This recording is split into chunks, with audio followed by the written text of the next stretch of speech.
and then you've got the grown man at a child slumber party, then rapping in a slightly Chinese accent, which is definitely racist. All of it just screams. She tried to make chow mein sound gangster. I like chow mein. Tell you what though, a lot of people would argue this is a very young girl. And actually, do you want to sing about love? You know, and all things related to love, actually. No, at the beginning of the song, she's been clubbing and she's come out, she's savage, she's kicking bins and she's the Brilliant. Touche. Done. If you're terrified of clowns, look away now. Then, grow up. It's just a man in face paint. It's a bit of fun. It's a man dressed as a clown. Clowns are funny. He's taken the two scariest things, clowns and Northampton, and merged the two, to make the Northampton clown. I don't really like clowns, not a fan of them. I'm not scared of them. Just think they're stupid, and I don't get the point of them, really. OMG, most amazing funny thing you'll ever see. Make sure you got a spare pair of pants, because this is going to be off the chain. Grace Cullington, who was a child actor, worked with Charlie Chaplin in the 1930s. Now for some OMG footage from the LA Britannia Awards, where Sacha Baron Cohen makes a lasting impression on a foxy old lady.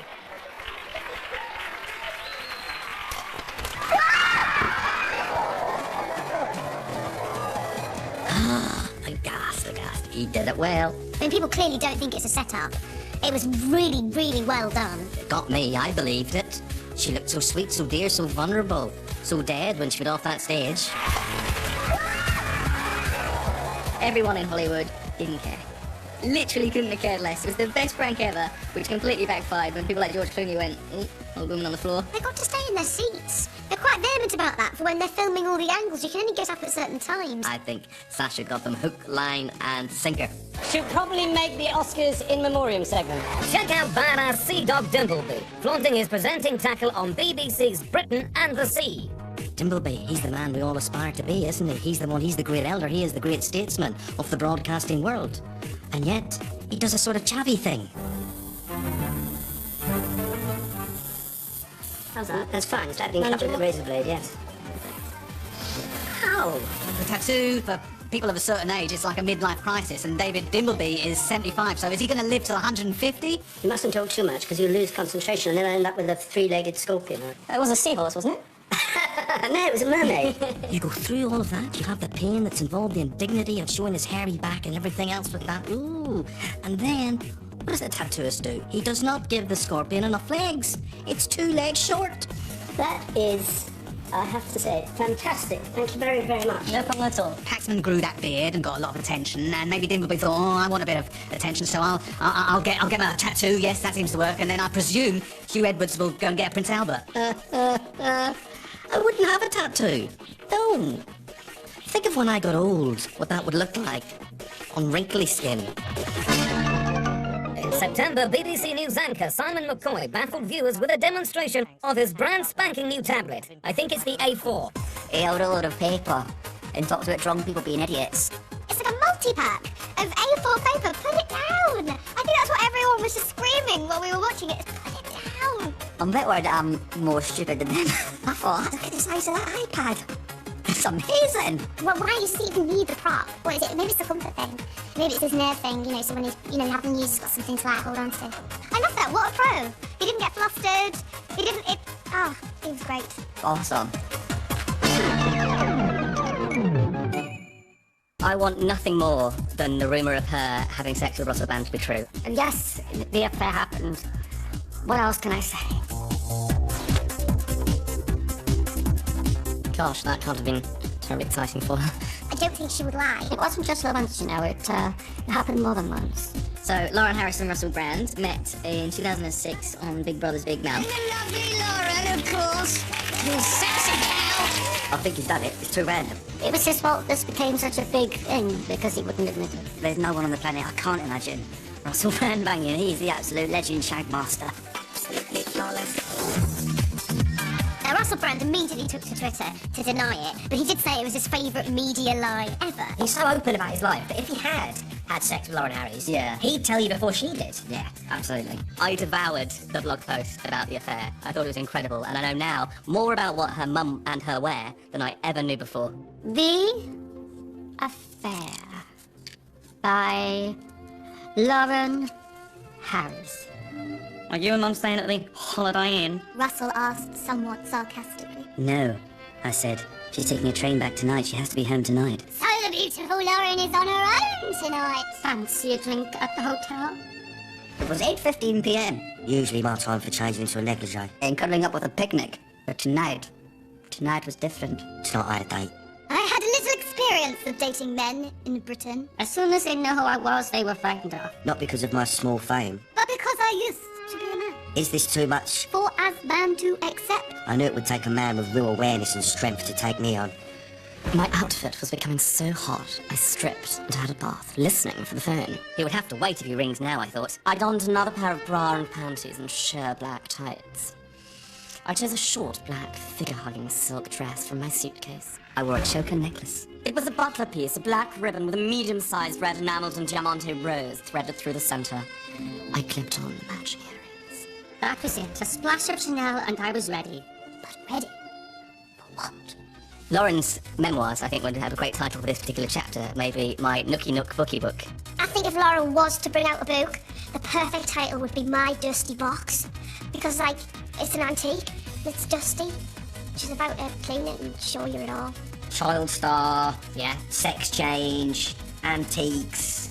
I find that a bit more interesting than having an affair with Russell Brand. Everyone's having an affair with Russell Brand. Yeah. You have.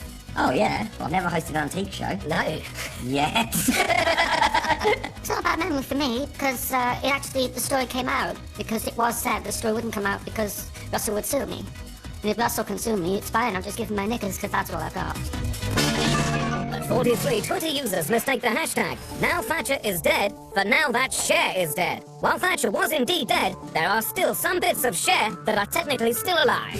Thatcher dead, Cher dead. Oh, what a beautiful moment for Twitter to be alive. I followed Gervais when he tweeted it. He's genius. That's why Twitter's amazing, because it's a spell, isn't it? Hilarious. Now Thatcher's dead. And it's now that Cher's dead. Now that Cher's dead, what? Gay men around the globe freaking out that Cher had died. People started thinking that Cher had died. Then from that, some people thought that Cher Lloyd from the X Factor had died. And it got into this, Cher's dead. No, it's not Cher. It's the other Cher. Cher Lloyd? Cher Lloyd is dead. No, it's not Cher Lloyd. It's that woman from the Iron Lady. Oh my God, Meryl Streep's dead. The unfortunate thing about the press coverage of the riots with Thatcher and all that stuff is they couldn't seem to find someone that wasn't completely hammered to have an opinion on it. Everyone they seemed to find would be like, so milk. Like, oh, can you just find one person in the riot that isn't completely hammered? British people will get drunk for any reason possible. Right, I'm off to celebrate the death of my neighbor's cat and get smashed off my tits. Join me after the break for some really wild behavior, like this and this. See you soon. Catch you on the flip, dog. Hey, you, why don't you shut up and sit down? We're trying to show you the 50 funniest moments of 2013. So, have some respect, for God's sake. In 2013, Mickey the Baboon felt a right tit. I'm Sabrina Rodriguez. We're in Lodi today, and I am being joined right now by Mickey the Baboon, and we're going to be... He's trying to cop the feel a little bit. That is amazing. He's pulling exactly the same face I pull when I grab a boob. It's sort of... I love it. Poor woman. Just goes to show that so many men haven't really changed from the baboon era. Mickey the Baboon is like a furry Robin Thicke. There was such pride in his face. Like he knew that he'd done something really good. He was convinced of being a man in his mid-20s in Leeds and sort of acted accordingly. I definitely think it's more than acceptable to introduce oneself by caressing the breast, stroke, nipple area. Why not? Absolutely. I'd be delighted in such an approach. It was amazing when Andy Murray won Wimbledon. It was brilliant. It was one of those events where you felt like you could go up to anyone in the street and be like, all right?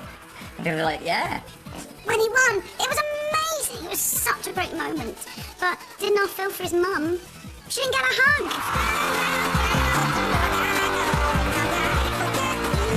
She'd be the first person that should get a hug. I mean, she birthed him. She pushed him out. Tim Henman wouldn't have forgot his name. Tim would have remembered. Well, Tim wouldn't have been in the final, would he? He's sitting with his mum watching it. She would have done that mum thing, wouldn't she? She wouldn't have got angry at him. I'm not angry, Andy. I'm disappointed. But he went back and, got it right, sort of clambering over the sort of doorway to go and give his mum a hug, but I think he got away with it. Did his mum proud. Putting the tidal wave into Geordie Shore, it's Newcastle's First Lady, Charlotte Crosby, leaving her mark on Big Brother. I have nothing to say. I have no words, and I'm rarely rendered speechless. But oh my god. I've weighed me bed. Oh my god. I've weighed myself in the bed. Bodily functions are something I don't want to know. I don't want to know about my bodily functions. Why? I don't even else want to know. Do you want to see? Oh my god.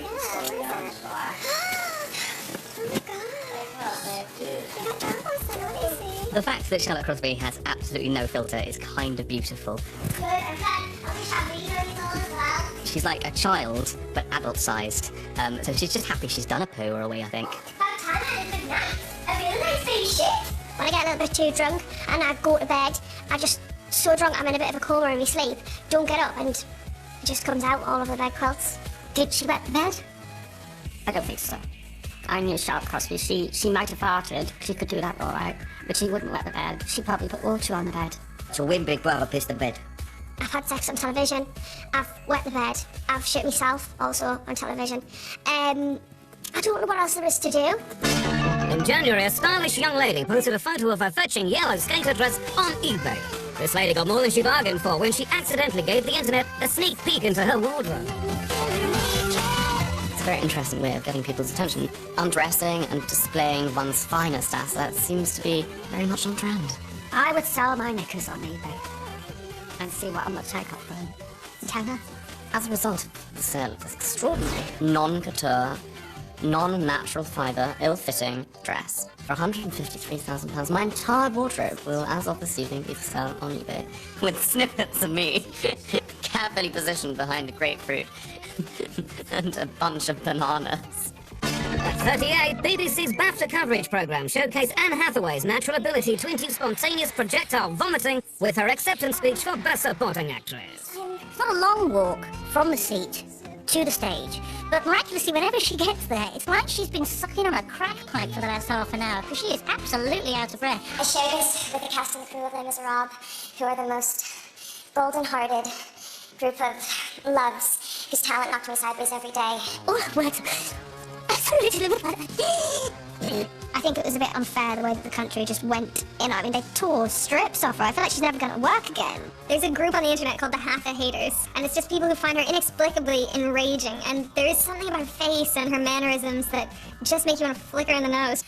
And a very special thanks reserved for Victor Hugo, without whom none of us would be here. I love that she thanked Victor Hugo. That is the best thing in the world. I kind of wanted to take it even further back and thank the person that invented stories. Victor Hugo's been dead for a while, so I'm not sure she needed to thank him. Thank you so much, honey. I love you.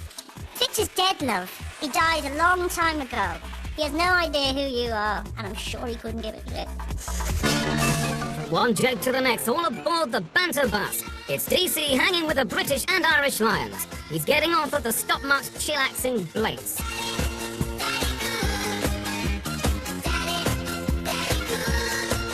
Cameron will genuinely have been delighted about this, because it's bants, isn't it? It's banter. That is the most gentle thing anyone has done behind David Cameron's back. I'd have been doing all this, I'd have been throwing that kind of thing in. Let's face it, he got off lightly. Could have done smell the cheese. Do you remember that one? And it's a great opportunity for him. It wouldn't surprise me if he asked him to do it, because it makes him look cool, right? I'm not bothered about the bunny ears. It's just one of those things. I'm totally cool with it. Yes, I'm shutting down hospitals, but no, I am a cool guy. David Cameron was caught accidentally in the background of a picture on Instagram. It was posted by his sister-in-law at her wedding. That's got to be set up. Are you telling me that the only room available for you to get ready is the room where somebody else happens to be asleep? Piss off. What was he even doing in her bedroom sleeping anyway? Did no one raise this point? To me, his brother-in-law should have been like, whoa, what the I think the best Prime Minister in the world is Hugh Grant from Love Actually. Can't give on there. Lance Armstrong said no to drugs in his high-profile, slick advert for Nike in 2001. Everybody wants to know what I'm on. What am I on? You literally couldn't write it for him to have asked the public what he was on, and we can now all answer. It's been a 12-year delay, but we can now all answer. Lance Armstrong admitted to using performance-enhancing drugs, it was like, yeah, of course, it was the least shocking revelation of the year. But Mono Bollock's bicycle cheat Lance fessed up and received a televised grilling at the hands of an interviewing heavyweight, Oprah. Did you ever take banned substances to enhance your cycling performance? Yes. Those initial yes-no questions and made him not be able to lie. Was one of those banned substances EPO? Yes. The way Oprah goes is kind of the best way. It's sort of softly, boom! You're suing people and you know that they're telling the truth. What is that? Lance Armstrong has got a lot of ball to sit in a room with Oprah and admit to doping. Although, nowadays you look pretty good in sport as long as you're not Oscar Pistorius. At 35, Starbucks Drake Hands sent a suave, seductive selfie video to a lady he fancied, and it ended up going viral, spreading around the internet like some kind of cyber herpes. I do hope they've got Johnny's in the Matrix. It's really quite extraordinary. I mean, how anyone can find themselves that attractive with a face like that. It's really beyond me. Why? Why? Why? People always look at the negative side of things. If you look gorgeous, you should be proud. What boy takes a selfie, let alone a seductive video? He's got something on the back of his head. His face. I reckon he falls asleep like it, and then wakes up like that. He's then looked at it and gone, yeah, look at me, what a raving thing, right? And he sent it. He's fit, he didn't need to do that. And if he did, at least take your shirt off. Come on. Geezer doesn't deserve a bird for the rest of his life. Make sure behind you is good, because if you can see you're in a messy bedroom or the toilet of a Nando's, it's never a good thing. Don't do it from here, do it from up there. I've done lots of selfies, and thankfully this one was a picture message selfie to my mum. This angle's quite a good one for a selfie. And I sent it to my mum, and what I hadn't noticed was, out of my boxer shorts, both my knackers were hanging. So I sent a selfie to my mum with me posing and my bollocks hanging out, which she spotted and texted back. If I'm on the toilet, I'll pull a face like I'm straining for a poo. I'll also try and get the knickers in so you definitely know I'm on the toilet. I'm gonna do a selfie now. I've had it. I'm going to do the eye roll. That's the way to do it. Because you're gorgeous. The only thing I think that man needs is a tampon. Because that's no man. Like those men we've learnt that don't send selfies anyway. It's just muggy. Don't do it. And the award for sneakiest pickup line goes to... Here's Jackie at the Good Morning America Oscar party with the stars. It's brilliant because it snaps her out of it. Jennifer Lawrence, until that, is the most boring person alive, and suddenly she's flirting with Jack Nicholson and you go, oh, that's why you're an interesting person. Get rid of the side. It's a good lesson in that. You can see it. I hope you got a fan here. Jack, no? If you want to talk politics, we can. Thank you. Yeah, you're being really rude. Good to see you. Oh my god, thank you. I loved all your movies. Oh really? Do I look like a new girl then? I thought of it. Not only do you watch Jack Nicholson seemingly fall in love with Jennifer Lawrence, but I think that's the moment that the world fell in love with her because she was so awestruck in a way that any of us would be if we met literally the coolest man on earth. What about when she calls his bluff? And she went, yeah, all right, I'll be your girlfriend. You couldn't believe it. But his pacemaker was going to explode. Do I look like a new girl then? I thought of it. I really don't want to think of Jack Nicholson invading Jennifer Lawrence's territory. It's just wrong. Well, he's certainly experienced, isn't he? Yeah, wouldn't say no to a meeting. Look, maybe there's something more exciting on the other side, but I need you to stay with me. If not for me, for the sake of the children.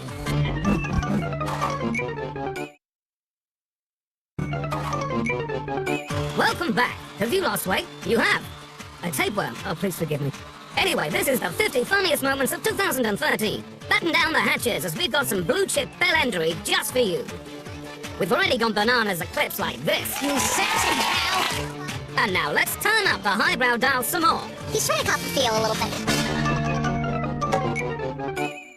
The world should rejoice. There's going to be a tiny cow. A baby cow. A baby cow with a massive flat top, huge aviated glasses, and an unnaturally hairy chest. Oh, can you imagine what sort of knob his kid's going to be? If he's got that gene, like, he's just going to be like, oh, I hate obnoxious children, and he will have the most obnoxious child of all time. He wants to call the kid Simon as well, if it's a boy. He'd probably call it Simon even if it's a girl. I don't think Simon Cowell's embarrassed by anything. I think he paid to have that part of his brain removed. I think if anyone had the opportunity, they'd probably egg Simon Cowell. This is my biggest problem with the whole of that, isn't the fact that there was egging live on television, it's that she got that close to him and she was that bad a shot. Simon Cowell's probably the only man in the world that can have eggs thrown at him in a smug manner. I did actually send a tweet out yesterday saying I don't like eggs, and I really don't like eggs now. When John Prescott got an egg thrown at him, he lost his temper, whereas all Cal went was, well, I'm not really bothered, it didn't affect your performance. Well, Let's put this to one side. I kind of respect the fact that she's playing an instrument before, but Where's she hidden the eggs? I'd throw him lots of thanks because he's my boss. Give me Cowell's millions, I'll let someone throw eggs at me all day. I wouldn't argue with you with that many of them. Well, how come I feel so cross with you? It can't just be because of that beard. It's gorgeous. Paxman was on Newsnight, talking about some pretty serious stuff. And what does it say about the British public that Paxman was sat there with his beard, and as a nation we all went, that guy's got a beard! Everybody go on Paxman's beard! And he's still there going, guys, there's some pretty serious issues. Yeah, shut up, beard face. It's a depressing state of affairs when the most exciting thing about your show is one of the people has a beard. Although I'm very happy to be asked to be on the show. It's what psychologists refer to as Santa Claus syndrome. And we intrinsically trust people with beards more because at a subconscious level, we hope they're going to give us presents. I think it makes him look sexy, I don't mind saying. And I hope he keeps it for a long, long time.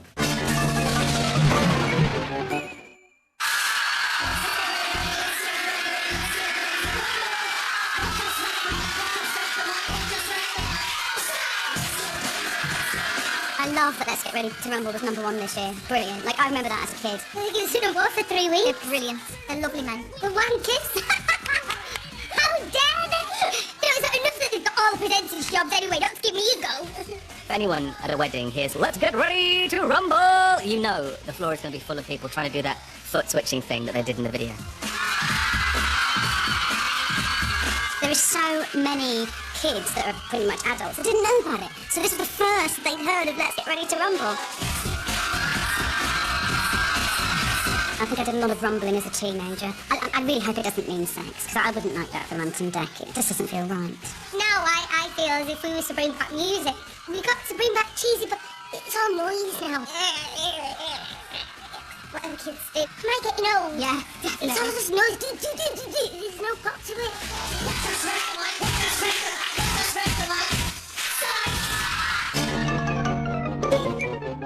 At 30, while ex-Labour spin doctor Damien McBride does an interview to publicise his new book, Power Trip, his publisher Ian Dale scraps with an anti-nuclear campaigner and his dog, 3 feet away. It's classy. What is the best thing in the world? Middle class people fighting. It's amazing.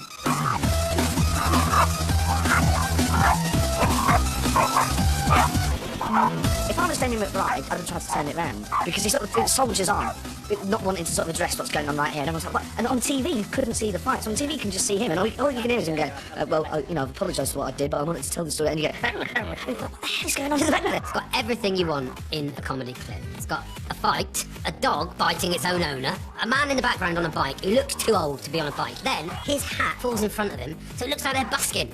It could only be bettered if a wave came along and drenched them. Maybe the dog thought the nuclear bloke was a bit of a knob as well, and this is my chance. I can get back at him. I'm not his best friend.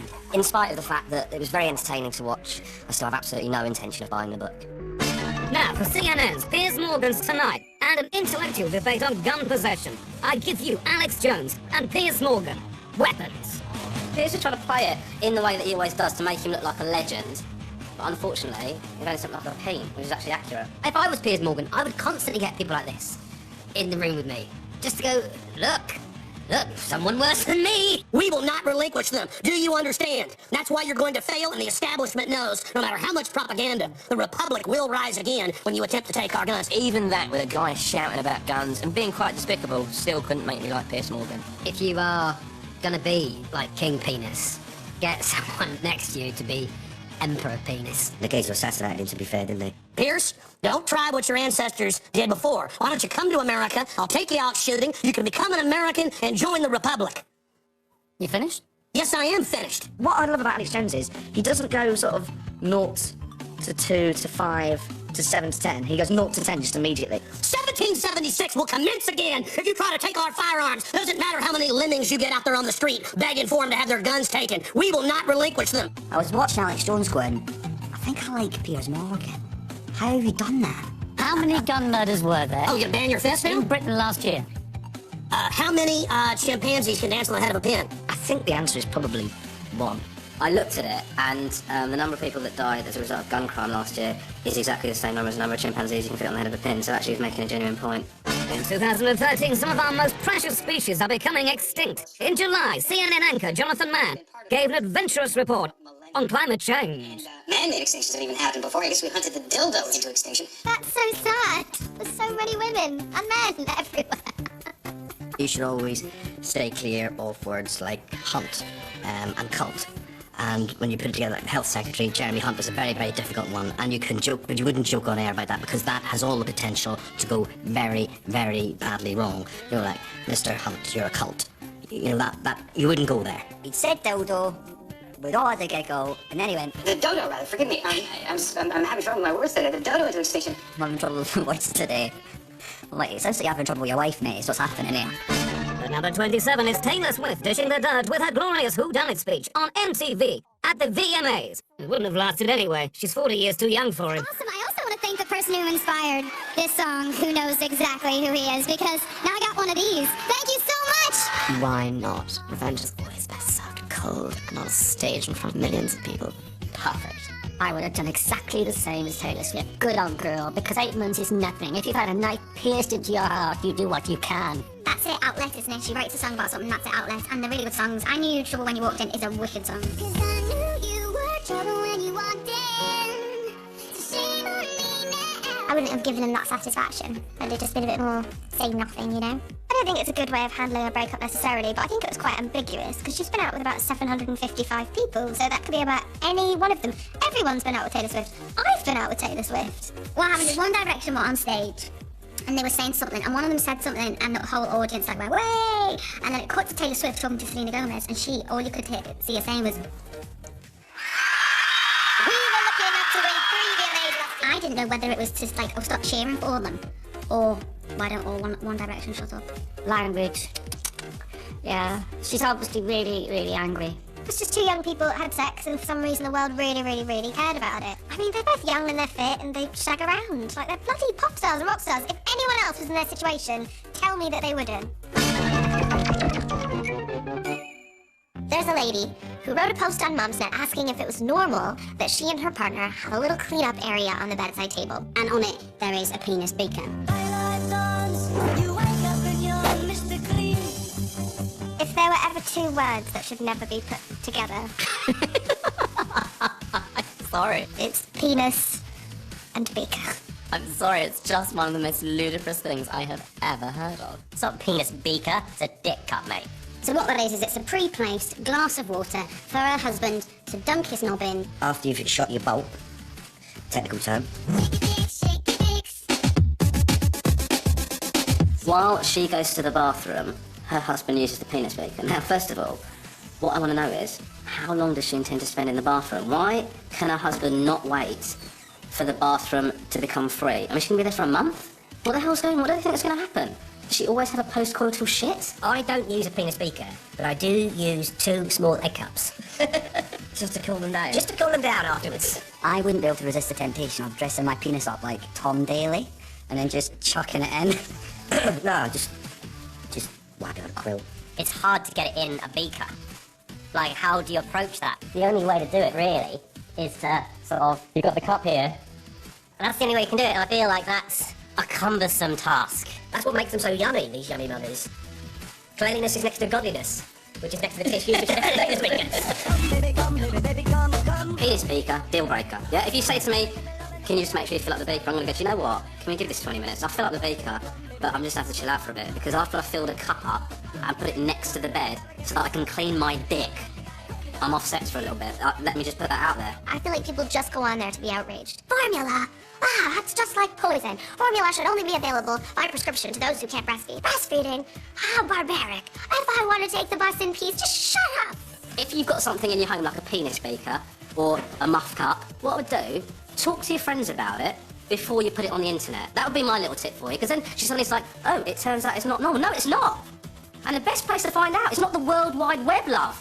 Does that guy come home and when he sees penis beaker on the side table go, Tonight's the night. The only other good thing I could imagine from the whole penis speaker situation is if you have a dinner party and you've got someone drinking from the penis speaker and only you and your missus know and you're like, hey, I'm a knobbing at last. Like, that'd be quite funny. I never knew what Mumsnet was before this whole penis speaker thing, but now I know that there's all these horny mums out there wanting to wash their husband's penises in the beakers.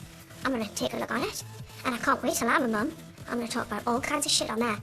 I don't think it'll take off because it's fucking ridiculous. We've gone upriver. There's no turning back. Prepare yourself for lol-ocalypse now. The horror. The horror!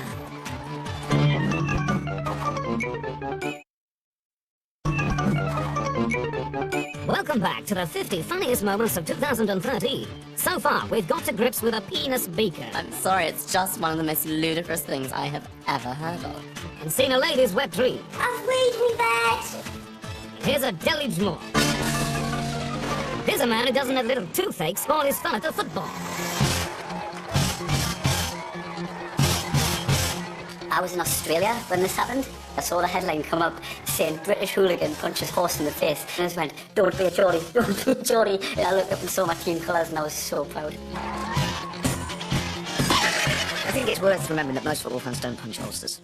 And I think on behalf of the vast majority of football fans, this is something that we deplore as a movement. You want to run about giving it a big one, don't chill an horse, man, not an horse. When I first watched that video, it does look like he's waiting for a bus. And it doesn't actually look like he's even really giving it much thought. It's like, oh, the 320 will be here in a minute. Oh, there's a horse, crack. He got nicked, didn't he? So he's got to try and come up with some sort of excuse why he's got a scarf around his face. Think about your lie. Think about your excuse. Here he is being interviewed in one of our favourite news reports of the year, where he conjures up an unbelievable excuse to account for his actions. It was a cold day, cold windy day, and I'm nervous. It's open to there, and I just pulled the scarf up, and it does on the telly, it makes it look like a big thug. So he's come up with the idea of he's got a toothache and the wind was getting in the cavity. Not bad. But I'm not a thug. I've never been involved with football, hooligans or whatever. I've never been in trouble before. He looks really uneasy as well, doesn't he, when he's got those dogs on his lap? They go, oh, Barry's a real pet fan. He's got 3 dogs, and he's sitting on there with the dogs going... I think the punishment for punching a horse should be to let the horse punch you back. It should be like Old Testament justice. You punch a horse, the horse gets to hoof you in the cock.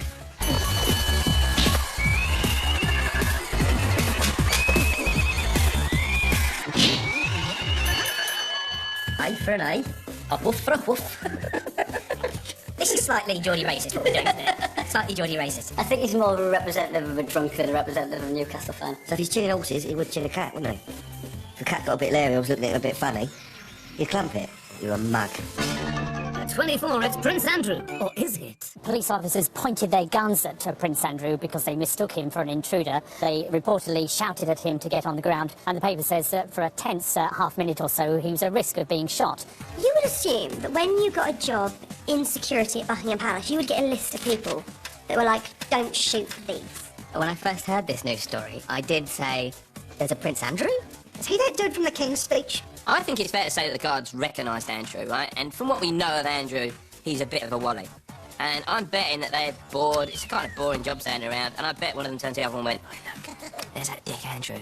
Watch this. And it was just 2 guys having a laugh at work. Then got blown up. I think it's a massive shame that no one filmed it on their camera phone so we can all watch it on YouTube. Just imagine perhaps it's actually just sat in the Queen's iCloud as she kind of videoed him from the Buckingham Palace window. That'd be hilarious. My mum called me and was like, have you heard the news? And I was thinking, oh no, what's happened? Someone's pregnant in the family. And she went, the Pope's resigned!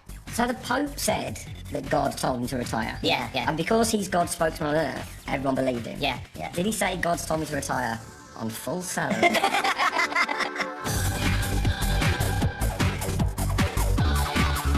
I'm concerned that sets a dangerous precedent for all future popes, because popes could just be running around, committing crimes, stealing Twix bars, driving scooters too fast, and then when you're asking, they go, God told me to do it. Next time I forget on my girlfriend's birthday or something, why don't you buy me anything? God told me to. End of discussion. You're just using it as an excuse for anything. Pope, have you done the washing up? Nah, why not? God told me. Well, it's sicky. I'm sorry I can't come in today. Why not? God, mate, what do you want me to do? I'd love to come in. He said not to do it. Hopefully they've let him keep the hat, or one of the hats, because what you think is you'd have it in a bag when you go to an exclusive nightclub or something like that, and they're going, obviously you can't come in, you're an old dude. Hold on a minute, mate. Reach into the bag. Boom. What do you say now? Straight in the VIP room, mate. At 22, it's professional gobshite Katie Hopkins, and she doesn't want her offspring to play with kids with working class names. when I hear screeched across the playground, you know, Tyler, come back here. You know, it's the Tylers, the Charmaines, the Chantels. She's doing so, sat there, in a snakeskin dress with pearls. The epitome of class, that outfit. Epitome. That's all I need to say. That's it. That's all I can say. She's an absolute dick. Children that have intelligent names tend to have very intelligent parents, and they make much better play dates, therefore, for my children. Don't let your kids knock about it with the kids that have got matches in around and things like that. Keep them away from them, you know. The ones that like to pinch and scratch. You can see them. She's riding the crest of her bitch wave really well. A name for me is a shortcut. It's a really efficient way of working out what class that child comes from. Do I want my children to play with them? She doesn't really know about working class people and the way we live. I would never tell my child not to associate with someone because of their name. But I would definitely make them aware of the fact that that is not a name they should ever choose for their child unless they wish to be disinherited immediately. You only have to touch a working class, and you can get a little bit cheap in one hand. I don't like names after seasons of the year. I don't like geographical location names. Just stop inflicting that head on everybody. That's what's important to me. You know, maybe she should get a little radio show or something. Stop putting yourself on the telly. Brooklyn or London. Your child's called India. Yes, but you know, that's because it's not related to a location. Look, geography was never my forte. But India is clearly a place. I know it because my mum has charity there, but I know that it's a place that's a pretty big country, honey. You know what, the other day, her shit sits like everybody else's. She's no different than us. She farts, shits and burps just like the rest of us. It's been a year of doom and gloom for UKIP with a string of gaffes. UKIP have stepped up, and this was the year they really, really upped their game. Godfrey Bloom is a satirical genius. So whilst at a UKIP conference in Westminster, Lady Charmer Godfrey Bloom said, "I just don't think women clean behind the fridge enough." Then, after 2 UKIP women members joked they didn't clean behind the fridge, he said, "This place is full of sluts." Just for the record, if you look behind my fridge, you'll find it squeaky clean. A huge one then. Oh, do you know what? Well, it's pretty simple. Godfrey Bloom is a tit. I made a joke and said, "Oh, well, you're all sluts," and everybody laughed, including all the women. I don't want to try and go with this. What are you trying to make of Do you think this? that's acceptable? People don't understand the difference between the word slut and slag. Maybe it's something to do with the lack of grammar skills. Oh, right, could be. I don't clean behind the fridge. I don't know anyone who cleans behind the fridge. I can't even fathom how those two things. Oh, she was having so much sex that she has no chance to clean the house. I wouldn't say it's the woman's place to clean behind the fridge. I wouldn't say it's the man's place to clean. I would say, just leave it. Don't clean behind the fridge. You never go there. What do you make of the front cover of this, the conference brochure with no black faces on it? What a racist comment is that? How dare you? That's an appalling thing to say. You're picking people out for the colour of their skin. You disgust me. Get out of my way. When a man that has said, "Bongo Bongo Land," plays the race card, you know that's desperation. My main problem with it was that he hits him over the head and drops it on the floor. Mate, I've got a real problem with litter. You, sir, are a racist. Why am I racist for saying there aren't any black people? And you've checked out the colour of people's faces? Disgraceful. You're disgraceful. What? Whatever he said about women and immigrants was one thing, but for me, pick your litter up, mate. So, Nigel Farage was on the news, and there's this amazing screen grab of what the BBC calls a pixelation error. But what it was is that they gave him a Hitler moustache. If it is an error, then it is the most beautifully timed, beautifully positioned error of all time. The people in the BBC editing suite and the photographer that managed to get the microphone at that angle are geniuses. Oh, I hope maybe whoever did it was just a big fan of Charlie Chaplin and was maybe less familiar with the works of Hitler and thought, well, Farage is a funny bloke. I know another funny bloke, Charlie Chaplin. Perhaps there's a parallel there. And then realised afterwards that, crikey, I made him look like a savage dictator. I imagine that UKIP's PR team were delighted when he got the sack, because they were like, oh, a day off. Nigel Farage hung Godfrey Bloom out to dry. Do you know what I mean? As soon as that happened at that conference, he was like, I don't know what's up with the geezer, I'm cutting him loose. When Nigel Farage is cutting you loose, you got problems. I think Godfrey, now that he's out of politics, will become a travel expert on the lands of Bongo Bongo. I'd like him to go on a sort of road to Damascus-style conversion and become like a Green or a Lib Dem or something like that. I think the Lib Dems would be so desperate for new members, they'd probably take Godfrey on. At number 20, Luis Suarez bit off more than he could chew. Should he have been given a ban for biting someone? Yes.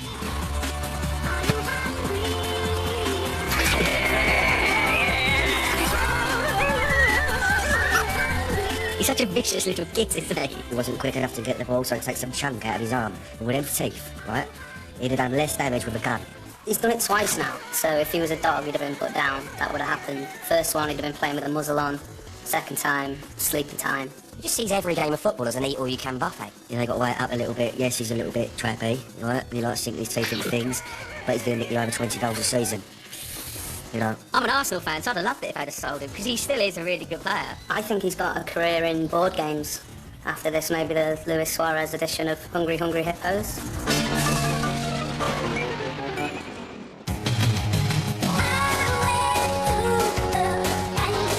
Once you've been out here for 2 or 3 weeks, you master the art of basic thing. Mine's basically sitting down like this. I love Harry. I love him. I wish he could be king. He would be my perfect king. Prince Harry, or as I call him, the Duke of Igus Cambridge. Ladies. I originally couldn't do it during the training courses. It just couldn't happen. Try having a wee while you're stuck in traffic on the M1, mate. Because I've done that into an empty bottle. That takes some skill. Also, every time I said, right, I'm having a pee, the guy on the back would start doing this. I was, you know, it's not helpful for anybody. What a lad. It's a typical lad thing to do. In our bag, we have travel johns, which are basically piss bags. It was very surreal to get a sort of pissing lesson from a royal, definitely. You're basically in charge of the weapon systems. Yeah, I am in charge of the weapon systems. I think he likes to wind the journalists up, you know, he doesn't... He's just sick of their fucking questions, so he just throws things out there just to wind them up, I think. The thing about Prince Harry is his entire life is like a computer game, because it doesn't matter what he does, he always manages to get a new life. Joy for me because I'm one of those people that love playing PlayStation and Xbox. So with my thumbs, I like to think that I'm probably quite useful. You dress as a Nazi, it's fine. Naked in Las Vegas, it's fine. Yeah. Like, says killing people's a bit like a computer game, it's fine. He constantly gets second chances. The bit where he's being interviewed and suddenly behind him 4 guys run and he has to unhook and run off. That was not raw, that was one of the FIFA controllers is freed up. And he's heard it and he's gone, I've got to get there because he's backseat the next match. It's very worrying that he is there shooting people and going, 1-0 to me. Being in the 1 minute playing PlayStation, thrashing the guys at FIFA, and then running out here, jumping in the cabin. How fucking cool would it be if Harry was king? We can do this the easy way or the hard way. Easy. Come back in 3 minutes after the ads. Hard, I'll hunt you down. It's your call, amigo.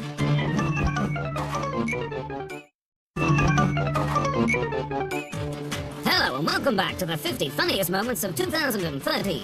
And if you don't believe that they are, you're a fool. We've got some debonair gents coming up tonight.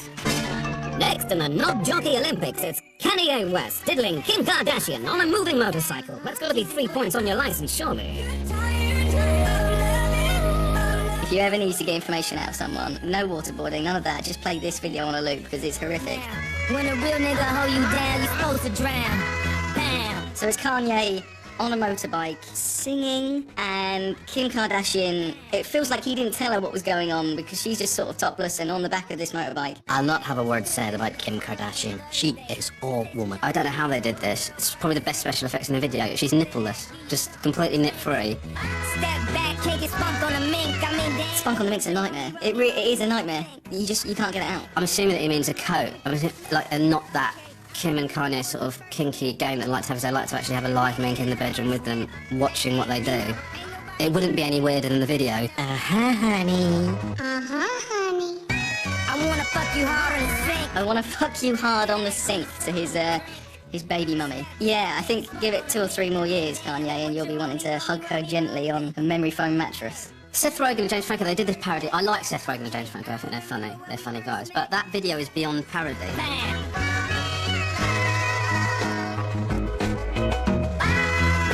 Oddly, Seth Rogen and James Franco doing it was much sexier. Interracial relationships have made it look really sexy and hot, do you know what I mean? And my wife and I are thinking about sort of renting out a moped, just going around sort of crawling Horsham area and seeing if we can recreate it. I don't object to the nudity. I don't even really object to the language. I object to the music, which is pretty rubbish. But most of all, I object to the video. It's just piss poor. When the BBC shared a 2001 episode of The Tweenies during the whole Savile thing, they apologised. I bet they did. Welcome to the Tweenie Child Countdown. No child is going to look at that and go, oh, of course that's Jimmy Savile, the famous paedophile. Most of their children just went, why is that Tweenie got a weird blonde wig on? I would have loved to have been the person that had to tell one of the head execs what had happened. Do you know what I mean? It's in a meeting trying to do with Operation U-Tree. And somebody comes and goes, sir, I've got to speak to you about something that happened with the Tweenies. Not now. No, I need to speak to you. What the hell could be so important that you got to interrupt me to talk to me about the Tweenies? Well, one of them was dressed up as Jimmy Savile. Are you fucking kidding me? They received 216 complaints. That means that 216 adults were watching the Tweenies. There's your paedophiles. What did they think might happen as a result of this? In terms of the damage that has been done by Jimmy Savile. I think the ship sailed. At number 4 in the Tweenies charts is One Finger, One Thumb, Keep Moving! Even though a child will be sat there happily clapping along, singing One Finger, One Thumb, you're kind of sat there as a parent with 1,000,001 carry-on kind of phrases spinning around your head going, no! People who make children's television know that they are not being supervised. They can do absolutely anything they want because they know ultimately their audience is not going to notice. And unfortunately, these guys got rumbled with their brilliant Jimmy Savile gag. I'm not fond of the old Christmas turkey, but I can't resist a wiener. Neither can some ladies on the internet. At 16, New York candidate for mayor Anthony Weiner comes clean about sending naughty pictures and apologizes with his tail between his legs. Wiener. See, I love the word wiener. I miss it, and I'm really glad that Anthony Weiner took one for the team and got himself in the media, in worldwide press, for getting his wiener out. That picture there from Weiner is very well shot, you know. It's made his penis look big and luscious. Probably the ugliest part of our bodies is men. The cock. Look.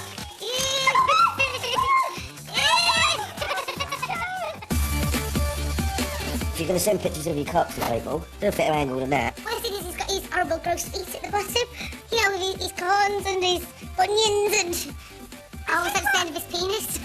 I don't really understand the appeal of texting a penis, but then I don't have a great penis. Maybe if I did, I'd want the world to know. Have you seen this cock? Wanted.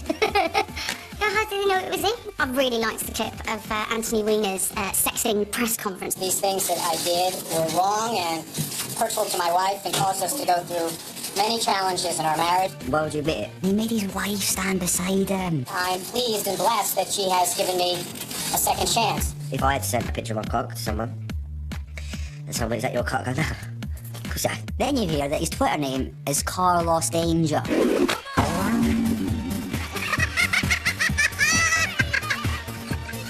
See, that's a name for politics. Carlos Danger.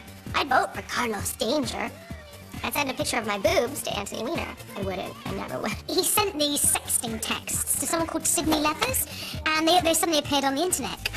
I can't read these ones, can I? I remember receiving this. Your tits are swinging already as you wriggle. I take out my cock, lean over and whisper, what do you want me to do to you? He's basically like writing 50 Shades of Grey, and then she just sends back 2 words every time. Ravage me. At last, it made a politician cool and relevant that he'd been sexted and caught out for it. And what a name, Weiner. At 15, behold a jaw-dropping, inappropriate clip from Greek TV talent show Your Face Sounds Familiar. Oh no! Here's Greek pop sensation Mando doing her gung-ho impression of Stevie Wonder. The fact she had someone come and get her like she was a real blind person was beautiful. Like, that's just theatre. That is actual theatre. And 1, 2, 3,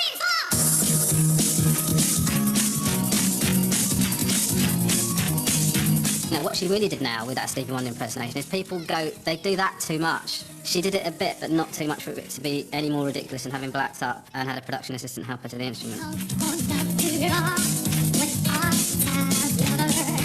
The Greeks break a lot of plates. Who knew they broke political correctness as well? Dude, she's really giving it some welly. She's method. You got to appreciate anyone that's method, you know? The only way that could happen in this country is if UKIP were in office. I think people would be complaining to Ofcom from the moment that she opened her mouth. I think the Greeks aren't bothered. They invented bum sex, didn't they? Like, they're not bothered about anything. They're like, 4,000 years ago, mate, we discovered anal. We're not interested in your blacking up rules. In this clip from NBC North Dakota's news program, presenter AJ Clemente makes the rookie mistake of swearing on live TV. Well, it was only his first day, and his last, the dozy mother. Gay. Fucking shit. Good evening, I'm Van Chu. You may have seen our newest one, AJ on NBC. The reaction of the woman next to him is amazing because she kind of starts and then she's just like, oh, hang on, he's just sworn. And then she stops and she's like, here's the new guy who's just ruined his career instantly. She's like, tell him about yourself. Tell us a little bit about yourself, AJ. Thanks, Van. I'm very excited. I graduated from West Virginia University, and I'm used to, His co-presenter was throwing him under the bus. Like, she was giving him no help whatsoever. She obviously didn't want to work with him. She wanted to be her show. And he said that he had a load of names that he had to pronounce later on, and he was worrying about them, and that's what he was talking about. And it's just like, unbelievable. I'd like to see him on kids' TV. Like, kids, it's Saturday, it's 10 o'clock, it's time for the Crazy Zone with your new host, here's AJ. Fucking shit. At number 13 is Dutch comedian Paul DeLeeuw, who showed us in March how committed he was to his chat show, Lons DeLeeuw. Some people just milk their time in the spotlight. I absolutely love the Dutch for that exact reason. They're always the first ones to do it, anything. They're just happy to go, so what? Some of us are a bit weird. Let's show it. You know you're running out of ideas, you're like, oh, what can we do today? We've already got, you know, I've had an affair with my dad. Want to drink milk out of someone's boobs? Alright. Need to watch more Dutch television, that's mental. Don't see that happening on Jeremy Kyle. Oh, never. Never, ever, ever. Yeah, it just makes you realise how tame British television is. You don't see Paxman doing that. Breast milk's sour. He couldn't have enjoyed that. I've heard it's sour. I felt a bit weird watching that. Like, I felt like a bit like it was a porno. Like, I felt a bit of a twinge in me fairy. Is that wrong? The Great British Boob Off, Paul Hollywood, has a lineup of women, little beakers of their milk. He drinks it, comments on it, and then dates one of them. We've all done silly things when we're drunk. I recently got bladdered and woke up with a tattoo of Luke Friend from the X Factor. But what I've never done when drunk was smoke crack, unlike this man. Why this news? Probably because he's the mayor of Toronto. Exactly. It's cold in Canada. And I think you've got to be made of stern stuff, tougher stuff. I think you've got to have insulation. In many ways, you've got to have blubber. That's why they elected a mayor that looks like a walrus. He's well insulated, he's a tough opponent, and, of course, he's barking mad. Rob Ford, in some ways, is keeping it real. You know, like everybody else, smoking crack, saying whores. His job is to be everyman. His job is to be an example. And what he's doing is the absolute opposite. Rob Ford, mayor of Toronto, allegedly in a video smoking crack in a park. That video was said to have existed. He denied that was ever to be the case, and then that video got sort of leaked. And then he said, "Oh yeah, no, maybe there is that video." Do you smoke crack cocaine? Exactly. Yes, I have smoked crack cocaine. To be fair, there's probably not a lot to do in Canada. So, you know, you can forgive a man for a bit of crack. At least he is not a bland politician. You wouldn't have that happening in Britain, would you, in any way? People don't know any politicians. Who's Michael Gove? Who's Ed Balls? Who's Ed Miliband? Who's Nick Clegg? People are always saying that kids don't know. You know what these guys need to do? Just get on the Chiba. Do you know what I mean? Get on the pipe. People will know you very, very quickly. So Rob Ford was at a press conference and he was trying to address some of the allegations. One of the things that was said to a woman that he wanted to eat her pussy, I think was the exact words. I believe that's a romantic phrase. Olivia Gondak, it says that if I wanted to eat her pussy, Olivia Gondak. I've never said that in my life to her. I would never do that. I'm happily married. I've got more than enough to eat at home. Was there anything that was... He does look like he has got enough to eat at home. They say that the way to a man's heart is through his stomach. In this case, you need to keep his stomach full, otherwise he will go on some sort of ravished pussy-eating spree, which we'll never see the end of. At least he cares. Not sure what he cares about, but he cares about something. Something which he cares about enough to get very angry about. He's like the Hulk, isn't he? Don't make me angry. You wouldn't like me when I'm angry. Robin Thicke's Blurred Lines kind of crept in on us to become the hit of the summer. And you find yourself just bopping along, not listening to the lyrics. But, I mean, it's hideous. It is a misogyny anthem. I was sitting there, you know, singing along, humming along, never really listening to the lyrics until loads of unis that really kicked off about it, and I was forbidden from playing it during DJ sets. And I started to listen to it, and I was like, oh, that's rapey. He is gorgeous in that suit. Gorgeous. You don't even see the naked bodies. There's a lot of discussion online about whether or not it's ironic. It doesn't matter whether it's ironic. It's a message that's simply degrading women. The video looks like a 14-year-old's gone, what would I really like in a video is loads of naked ladies with their boobies out. Apparently he's dedicated it to his wife, Paula Patton, who's an actress. He was definitely going to get a bollock in, so he decided to dedicate it to his wife to try and get out of trouble. It's like when somebody's cheating on their missus and they turn up with a load of flowers. That's what the equivalent of that is. Yes, there is a lady with her knockers out holding a lamp. It's not a misogynistic song. This is actually a love song to my wife. I don't know how happy she is that that catchy tune about the blurred lines of rape is dedicated to her. Some of the words there really do encapsulate what I would say would be love, really. I've had a bitch before, but she wasn't as bad as you. Look me up if you're passing through, and I'll give you something so big it will split your ass in two. Oh yes, please, sign me up for for an ass-tearing Robin. House training your bitches. Gotta house train the bitches. Get them first going in the litter, and then riding a bicycle topless in the background of a video. That's what you gotta do. That's the 2 stages of bitch training, bitch domestication. Anybody will tell you that. The issue with this video is Pharrell, quite cool guy, quite sexy guy. Robin Thicke, he looks like he's turned up to pick up his daughter. The blonde one does it for me, innit? Bloodlines, she's a lovely little thing. It looks like 3 attractive girls dancing with 3 confused men that have shot themselves. See, Pharrell's in it, and he always does that. He floats about, and then he makes someone instantly cool, and then he moves on, his work here is done. We've all gone for the boobies. I watch it for the boobies and I'm straight. I'm a man, so I look at it differently, and I can understand why they do it. You know, we're not the most intelligent of creatures, and we're very visual. It's very visual. At the end, balloons spell out something like Robin Thicke has a big dick. I mean, what else do you expect from a massive dildo? I think I'd spun out Robin Thicke learn to dance, because that's what I find most offensive about that whole video. So why are you dancing like a slightly arthritic uncle at a wedding? I don't know what's going on with the syringe. I don't know if he's trying to put her out, put her to sleep, or I don't know if it's steroids. He might just like buff women. You should probably give Jodie Marsh a ring. Blurred Lines. Rape Anthem 2013 by Robin Thicke. Next time, show your talent off instead of showing everybody's arse it off. Your wife and children must be really proud of you, dickhead. Crikey, right, I'm off to the balloon shop. I wonder what I could steal for a £5. Brace yourselves for the 10 funniest moments of the year coming up after the break. Welcome back to the 50 funniest moments of 2013. Now, we're on to our top 10 countdown. Well done if you swerved the shit part, but I have to say you've missed some grade A bands, like this. And this. Okay, we've had enough foreplay now. Let's strip off, get oiled up, and break into the top 10. Remember, people, the safe word is pineapple. The last time I spent days camped outside a hospital wearing a Union Jack hat, I got pissed on by a tramp and moved on by the police. But in July, this sort of behavior was all the rage. I was so excited even when Kate Middleton announced her pregnancy. I was like, ah! I wonder if she'll keep it. You've got your family waiting for the phone call. You've got people out in the lounge just what's gonna happen? But the world? Oh no.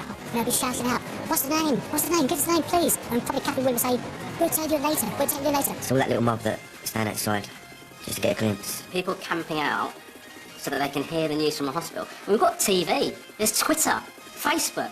You don't need to be stood outside. You don't see little babies born every day, and they don't grow on trees. The people who are camping, are they sitting there thinking, as soon as the royal stitches have healed, she's going to be out here sharing her baby with us when we've been sleeping and bunting for the last 5 days? I just don't think that's going to happen. I think it must have been really weird for Kate, you know, for the entire world to be focused on her cervix for 2 weeks. A couple of texts coming in to the BBC.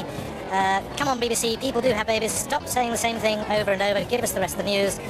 What a load of sycophantic rubbish, says another. The guy on the BBC News that was on it was really refreshing because I think rolling news nowadays has created this hysteria. And it was like, you know, programmes were cancelled just to film a door. Plenty more to come from here, of course. None of it news. If anyone had a tough job on that day, it wasn't Kate Middleton birthing our heir. It was Simon McCoy. We're going to be speculating about this royal birth with no facts to hand at the moment. There was people just making up news, saying, oh, I've been pregnant, I can chat shit for you for 5 minutes. George.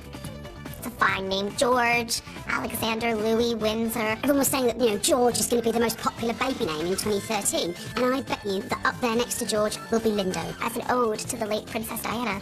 Candle in the Windsor. Rin? King Rin? Yeah, good. He's going to be a king. So George it off, you know, it's got to be Georged off. My name's Barry. If I had a kid, would I call it Straw? Would I Balls? Here's that arsewig, Kanye West, blazing a new trail of nonsense. You like to believe his celebrity is that of God, not of mortal man? God's representative on Earth and stuff like that. I mean, not being funny, Kanye, but it didn't end up too well for the last guy that took on that job. Maybe he is God's vessel. And I'll tell you this, I'm God's vessel for comedy as well. Jesus. He says that his biggest regret is that he will never see himself live. Is the most narcissistic thing I've heard anyone say ever. Just buy tickets for Jay-Z, and not quite as good as that. A bit like yourself, really. I think you either love him or you hate him. You know, I'm in the bracket, I think he's a cock. I think at the beginning of their relationship, Kim Kardashian and Kanye West will have both had the conversation of, your name begins with a K as well. That's one of the reasons I reckon they like each other. Since Kim's come in his life, he's just a bit too big for his boots. They have the least amount of sexual chemistry of any couple I've ever seen. She's a bit dopey, isn't she, Akin? Oh, she is. Yeah, she's away with fairies. They're never really around each other very much. They've got a baby that's, you know, named after a compass. He's getting a lot of stick for calling his child North. North. North, get over here now. North, come and have your dinner, for fuck's sake. Come and eat your dinner, North. North. Is it just North or not Northwest? Northwest. terribly clever, isn't it? My surname's Kane. I hope to have children one day. I can't wait for my daughter Coco to be born. Kanye keeps saying, I'm a visionary, I'm an inventor, I'm a creative genius. And then it's like, oh, Kanye, what have you invented? And he's like, got some leather jogging pants. Calling them leather joggers is a misnomer, because I don't think anyone is ever going to go jogging in these. I can tell you that Kanye has invented fuck all. Within about 3 minutes of a geezer jogging in a leather jogging pant, his bollocks would be in trouble. He has done nothing but bastardise an already ghastly item of so-called fashion. If you are alive in August, there will only be one thing you remember. This woman on MTV doing that dance with this man while wearing that outfit, holding this foam finger while they twatted around in the background. It's Miley Cyrus' finger-pointing performance at the VMAs. That was the first time I'd ever heard the word twerk. I think it was the first time most people heard the word twerk. Yeah, certainly the first time they'd seen it. I mean, who did she approach about that, you know, this twerking business? Did she go up to her dad and say, right, Dad, listen, this is what I'm going to do. I'm going to go on the MTV Awards. I'm going to basically just have a knickers and bra on. And I'm going to rub my ass on a 35-year-old man. You agree with that? I mean, what the fuck do you say to that? He's obviously gone, yeah, sweet, go on, crack on, girl. There's like dancing teddy bears, she's half naked, she's grinding on a guy who looks like Beetlejuice, and she's playing around with a foam finger. There's probably somebody who just watches an awful lot of porn who has masterminded that whole thing. She wants to be taken seriously as a musician, I understand that, and she's talented, but just slow down, girl. Whack a bit of clobber on. The tongue needs to be put away. It's every photo, you just see that. You look like my nan when she's trying to thread a needle. A healthy tongue is like a pink one. Hers looks like it's been snowing in her mouth. It's thick, white, it's a petit filou on her tongue, and she just keeps sticking it out. I think she's begging for a doctor. I don't think it's for attention. The guy that invented the foam finger was on his high horse. Dude, you invented a foam finger. Don't you didn't reinvent the wheel. How did he say that? Oh, I'm furious about this. At least it's making a comeback. I do love a foam finger though. The only reason I like it is because it's the only time I've got a bigger hand than everyone else. So I'm a massive fan of them. For a good twerk, you've got to have a relaxed bum cheeks. You can't be tensing them up like there's something about to go in there. You've got to relax them, bounce them up and down, make them jiggle. Everyone loves a jiggly booty.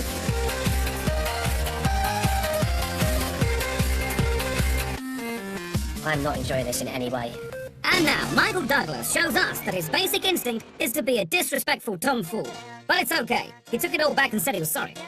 So this is obviously the story that Michael Douglas is blaming his throat cancer on oral sex with other women in the past.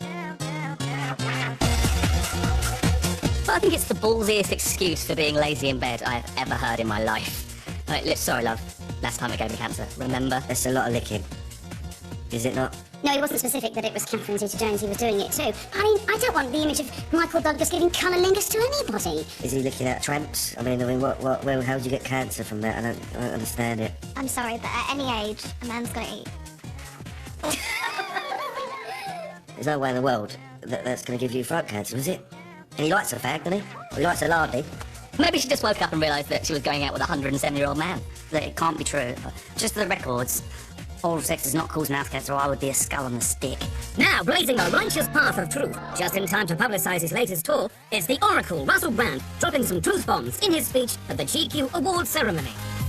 I just think it's really funny they gave him the Oracle Award, which was invented for him to turn up, to give them press. He turns up, he is an oracle that speaks the truth, they get press, and somehow he's done something wrong. So if any of you know a little bit about history and fashion will know that Hugo Boss made the uniforms for the Nazis. I thought it was a great acceptance speech, it really made me laugh. Nobody cared about the GQ Awards until Russell did that. And then everybody went, ah! You think that should be more common knowledge? I suppose you don't really want people to know, do they? That's awful. Don't then flip out when the oracle speaketh.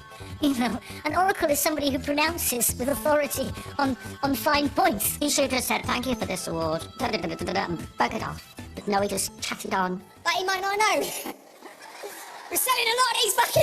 They're flying off the shelves. Russell Brand made this intervention on Newsnight, where he was interviewed by Jeremy Paxman. What I liked about the Paxman interview is that Russell Brand's now at the point where he doesn't have to be nice to journalists. Because on the way up, you can't piss those people off. But now, fuck it, do whatever he wants. Jeremy, don't ask me to sit here in an interview with you in a bloody hotel room and devise a global utopian system. I'm merely pointing out that the current... calling for revolution? Yeah, absolutely. If you take your political opinions from a comedian you probably, intellectually, should not be allowed to vote anyway. If we can engage that feeling, instead of some moment of lachrymose sentimentality trotted out on the TV for people to pore over emotional porn. He's got a lot of words, Russell, and sometimes he puts them in really good order. I indulge myself in an orgy, a cacophony of postmodernist consumption of delectables. You had a pie, mate. Just tell it like it is. Russell Brand should be Prime Minister. I think Jimmy Carr should be Chancellor, specifically responsibilities for the Inland Revenue. I think that Roy Chubby Brown should be in charge of immigration. And I think that I should be the new head of the BNP. I would love it if he was a part of running this country, just to see what happens. Oh, you'd have Russell Brand statues everywhere. I'd rather listen to Russell Brand than have to look at George Osborne's face one more time. I'd give him a couple of months and then I'd take over. Because I'd be a very good Prime Minister. After the break, we're going to tear this show a new arsehole with the 5 funniest moments of 2013.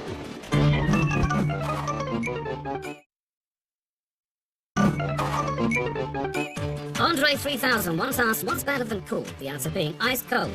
Applying that logic, what's better than the top 10 funniest moments? The top 5. Okay, here we go, no faffing around, this is it. At number 5, proof that you should never incur the wrath of a prepubescent girl. Let's see what happened when the Directioners raised Twitter war on GQ. Now, GQ put One Direction on their covers. Yeah. And they weren't rude about them as such. They were kind of like, these guys are players. And the girls went mental. The One Direction fans didn't like it because it portrayed them as shaggers. One Direction fans want One Direction to remain as sexless boys. That if you were to yank down the trousers of Harry Styles, instead of genitals, you just find a smooth Ken hump. I would rather offend the Taliban than offend the One Directioners. They were quite nice pictures, weren't they? If I looked like that in a picture, I'd be really pleased. I think it was Harry Styles' one that said he's up all night to get lucky. He's definitely up all night to get lucky. If you're a fan of One Direction, you don't want to think of Harry shagging, because you want Harry to shag you. I'm not convinced that some of the tweets were from 12 and 13-year-old girls, these GQ complaint tweets. I think a lot of them were quite old gay men with fake profiles, making up vitriolic tweets. I will shove the Harry doll up on your bunhole. On your... It's supposed to be up. This girl is thick. GQ magazine, this is an indirect to your editor. I'm going to take your testicles and pound them all night with a hammer. She's really got this image in her head of just a little pair of nuts on the side. She's smashing them to pieces with a hammer. I mean, that worried me. You mess with the wrong fandom, prepare to die. We will rip your balls off and stab your vaginas. See you in prison. Bye! Finish with a bye. Amazing. Harry isn't up all night to get lucky. He's up all night making vines, hanging out with his hairstylists, old people, and a baby. What kind of a weird party is this? Who's going to be at the party? A hairstylist and a baby? I'll be right there. Why do they take it so personally? It's terrifying what's happening. There's no way a 13-year-old girl is saying, I want to rip your head off and do you in the orifices, you Satan. There's no way. She's too busy at home going, Expelliarmus, I love you, Harry. It's girls, the crazy, the lunatics. All girls are psychopaths. Like, when I had an ex-boyfriend and I finished with him, I stalked him every day. I would have shoved a doll off someone's asshole. Definitely. I'd ripped his balls off. Both even suggest that one of them would even die one day, like even when they're old, then I would get a knife in my neck. One Direction, they're all dickheads. Can't get me. So let me just for the record, One Direction will never end. One Direction, they're all little bell ends. None of them will ever die, and they'll always be the same age, and you'll always love them exactly as much as you do now. I don't actually think that. I think they're quite nice. Coming from Canada to the UK, I learned a lot about your sexual customs through Channel 4's documentary, Dogging Tales. Dogging Tales was one of my favourite TV moments of the year. It was just amazing. I was in straight away, saw it in the TV, and I was like, I am watching that. I was having sex in the car, and next thing I know, there was like half a dozen blokes standing around the car, and I thought, like, shit, what's this? I'm wondering whether one should actually be saying dogging. It just made amazing telly. It was fascinating and sad and funny, and I was very confused by the end. I do know that the ratings on the dogging programme were outrageous. I think it goes to show that we're a nation of perverts. I can't say I've ever heard of dogging. In fact, funnily enough, when my dog walker used to come and pick up my dog, he said, well, have fun dogging, and I never really realised that I might actually have been offending her, but hey. I don't even really know what it is, to be honest. I don't. I'm very innocent, like, you know. We have our little arguments and that, but it's never, ever about who I shagged the night before. Look, everybody! Do you recognise that face? Could you bang someone wearing that? Seriously. It's quite nice actually because it has ostrich feathers on it and it's well made and I'd probably, and it's got nice satin lining, but I'd wear it probably for Halloween, certainly not dogging. Well, it's quite fuckable. I see someone in it, yeah. I mean, you'd be dying to nosh someone off that. I think it's divine. It almost makes dogging seem chic. I mean, perhaps I need to start dogging. Do you feel like you're hunting for something? Yeah, the furry triangle. Well, if you was going to go and do that, look for this furry triangle, you wouldn't turn up in a great big fucking lorry, would you? I'm sure that's bringing it a little bit on top. See, I call it a Britney, or a leather clutch. You know, like a handbag, because you put stuff in it. Well, if there was a furry triangle in a manor, I'd probably go and have a little look. I wouldn't wank though. Minge, I like minge. Minge. Linked? Yeah, got to be linked. Can't beat it. Back in Jupe. The owl is quite keen on dupe and Lynx. Lynx gives me strange memories of school PE lessons, and dupe is actually the only smell that can cover up the aroma of cum. It's like Febreze for wanks. The animal that I would choose if I was going to go dogging would be the naked mole rat, as I'd like to repel as many women as humanly possible. I think I'd go as a flamingo, because the ability to stand on one leg for an extended period would probably be very helpful when one finds oneself between a tree and a hard place. If I was going to wear an animal mask, I'd wear a tapir though, just so I could have a fleshy proboscis. Well, I'd probably go as a dog.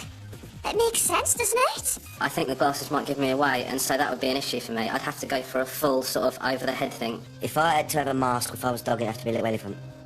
Just in case sometimes, not me, you know, but sometimes men, we struggle to get it up. So you could use your little trunk. I've always had a thing for owls.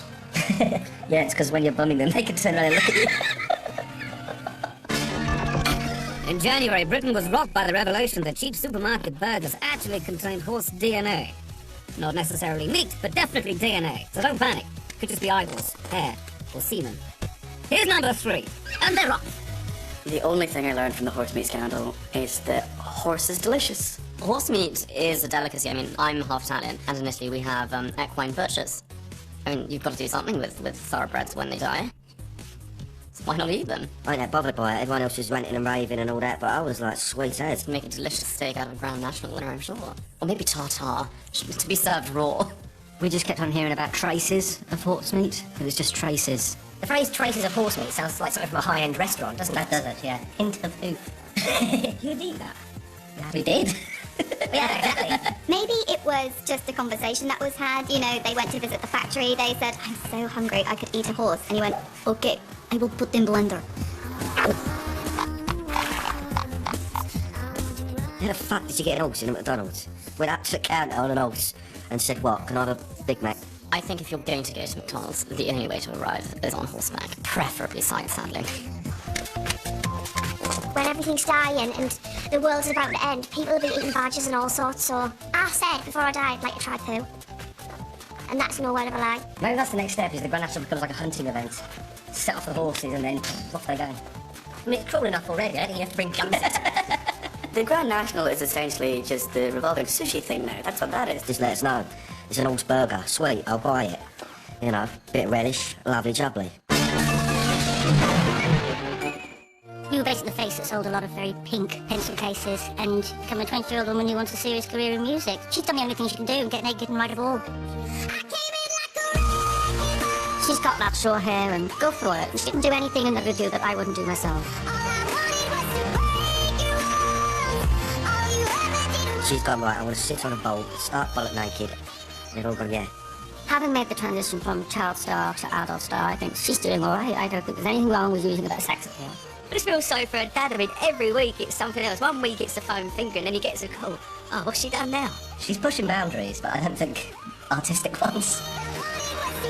The thing about Miley Cyrus is, you wonder, is there a list of things to shock that she's going through? Invade Poland, must do that, slag off Judi Dench, and maybe the next thing she'll do is, oh yeah, a live smear test. I went for a little bit of a Miley earlier this year with a little bit of a, with an under, you know, with the sort of, yeah, you know. I didn't look like Miley Cyrus. I looked very much like Kim Jong-un, the North Korean dictator. So it didn't really work for me.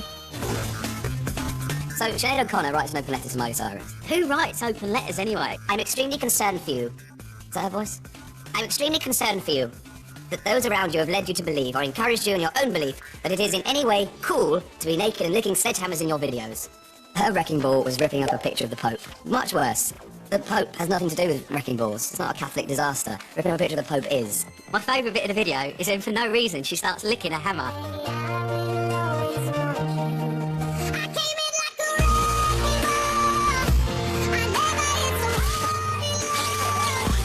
I can't lick that, unfortunately. I'm not licking a hammer. I get. What a weird fetish to have that I've now developed. The only person that wants to see a girl like that lick a hammer has got an electronic tag on their ankle. I reckon Miley Cyrus was probably the kid at school that on a cold winter's day licked the swing and then just got stuck there. Just. The metaphor is so crass. It's not you're gonna go, oh, I can't work out what does that hammer stand for. We better get Mark Lawson to help us in the culture show. I just can't decode. Let the woman lick a hammer in peace. If she wants to lick a hammer and pop it on the internet, that is absolutely between her and her father. My friend Greg James decided he was going to reenact it by taking every stitch of clothes off of his body and climbing on a wrecking ball and swinging around a building site. In my version we had two sledgehammers. We had one that was covered in oil and one that was a fresh one that we bought from Wix. So I licked the Wix one and the other one just for a pop.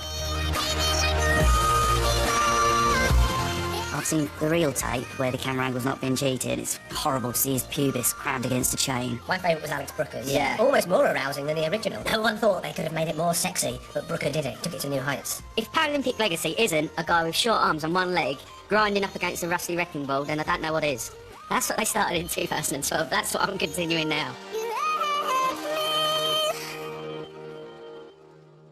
So here it is, comrades. Number 1. In 2013, every bastard was at it. It was the Harlem Shake. I've heard of it. The Harlem Shake. Just do something like really different. Well, it's not like that, really. That's all. The Army Shake killed it. The Harlem I love stuff like this. I love viral videos that just suddenly capture everyone's imagination. I think it's people that aren't cool find something that's cool and it makes them cool. I think it's people who are desperate to be part of something famous. So when something large explodes on the internet, they want to latch onto it. It's just these boys who'll do anything to be on TV. The great thing about the Harlem Shake is it never changes. You always know the punchline. You know what's going to happen. For me, the Harlem Shake is that thing where everyone's go, let's do something really wacky, guys. And this is as far as they ever get, and it starts to get a little bit boring. Okay, everybody, make sure you bring in your mufti clothes for the Harlem Shake. It was just